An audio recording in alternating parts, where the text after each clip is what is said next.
তিনি মানুষের মুক্তির জন্য, দুনিয়া এবং আখিরাতের সম্মান এবং সমৃদ্ধির জন্য শান্তি কল্যাণের এই বার্তা নিয়ে তাদের কাছে গেলেন, কিন্তু তারা তো তার সাথে ভালো আচরণ করল না।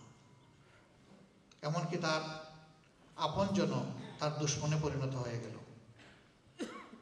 তাকে নানাভাবে কষ্ট দেওয়া হলো, নিপীড়ন করা হলো, তার অসহায় সঙ্গীদের উপর জুলুম অত্যাচার করা হলো, একটা বিভীষিকাময় পরিবেশ তৈরি করা হলো।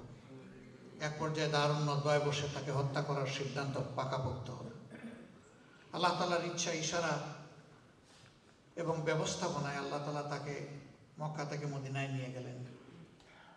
আল্লাহ তাআলা হচ্ছেন রাব্বুল আলামিন, আর তিনি তার নবীকে ডিক্লেয়ার করেছেন রাহমাতুল লিল আলামিন, ওমা আরসালনাকা ইল্লা রাহমাতাল লিল আলামিন। আপনাকে আমি অন্য কোনোভাবে নয়, বরঞ্চ গোটা সৃষ্টির প্রতি আমার রহমত হিসেবে প্রেরণ করেছি। আল্লাহু আকবার। তিনি শুধু মানব জাতির জন্য না, সারা সৃষ্টির জন্য।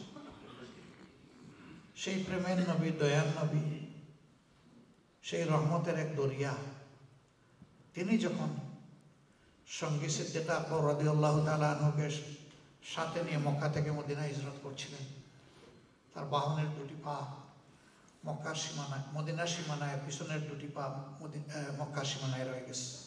ওঠের লাগাম শক্ত করে তিনি টেনে ধরেছেন।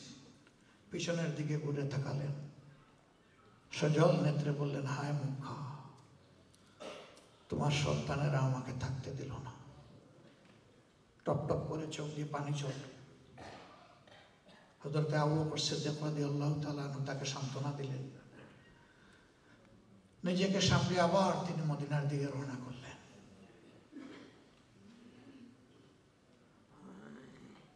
যিনি সারা দুনিয়ার জন্য রহমত, জন্মভূমির জন্য তার কলিজায় মোচড় দিয়েছে। আর আমরা তো সাধারণ মানুষ, আমাদের কলিজায় তো মোচড় লাগেই।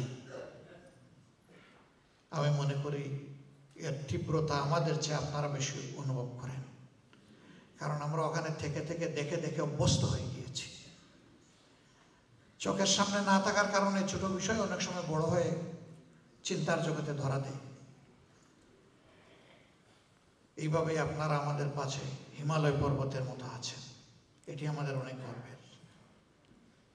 কিন্তু এই প্রবাসীরাই যখন দেশে যান, বিভিন্ন ধরনের চ্যালেঞ্জের মুখোমুখি হন, অপ্রীতিকর অবস্থা তাদেরকে প্রত্যক্ষ করতে হয়। আমার ছোট্ট একটা হাসপাতালে একদিন বসে আছে, রাতের বেলা হঠাৎ করে এক ভদ্রলোক, মাথা ফাটা, রক্ত ঝরা, কাপড় চোপড় লাল, দাড়িতে রক্ত লেগে আছে, টুকরা টুকরা রক্ত। আমার ছোট ভাই তাকে নিয়ে আমার রুমে ঢুকেছে। আমি জিজ্ঞেস করলাম, ইনি কে, ইনার এই অবস্থা কেন? তিনি একটা করুণ কাহিনী বয়ান করলেন আমার সামনে। যাদেরকে ভালোবাসতেন, আপন ভাই, ভালোবেসে নিজের মাথার গায়ে পায়ে ফেলা অর্থ দিয়ে যাকে চেষ্টা করেছেন যে আমার চেয়ে আমার ভাই এবং তার পরিবার ভালো থাকুক, তার কাছ থেকে এমন একটা ট্রিটমেন্ট তাকে পেতে হয়েছে। আমি সব শুনে বললাম, ভাই আপনি কয়দিনের জন্য দেশে এসেছেন? তিনি বললেন, এসেছিলাম 1 মাসের জন্য। গেল কয়দিন? 3 দিন। আমি বললাম যে আপনার সুস্থ হওয়া পর্যন্ত যে কয়টা দিন দরকার আপনি থাকেন, এরপরে আপনি চলে যান আপাতত। আমি তাকে আমার ব্যবস্থাপনায় ট্রিটমেন্ট দিয়ে পরের দিন ঢাকায় পাঠিয়ে দিলাম, আর একটা হসপিটালে ভর্তি করলাম।